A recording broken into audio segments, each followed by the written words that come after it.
Banque industrielle et commerciale de Madagascar, la situation n'évolue pas. Des représentants du collectif des déposants de la Banque industrielle et commerciale de Madagascar, ou BICM, se sont de nouveau retrouvés devant la gare de Souarane ce samedi. Daniel Rabesson, président du collectif, a rappelé que la banque avait des excédents de 12 milliards d'ariars en décembre 2012. Donc, tout allait bien.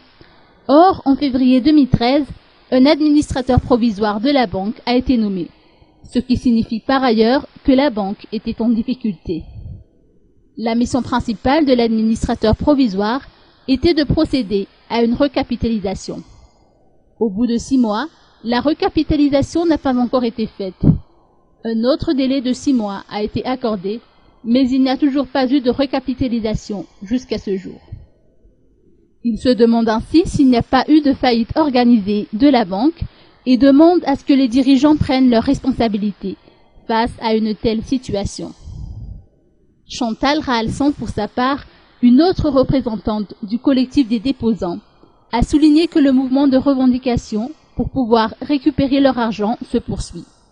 Ils avaient prévu d'effectuer une grande marche sans perturber la circulation aujourd'hui, mais leur demande d'autorisation a été refusée par les autorités.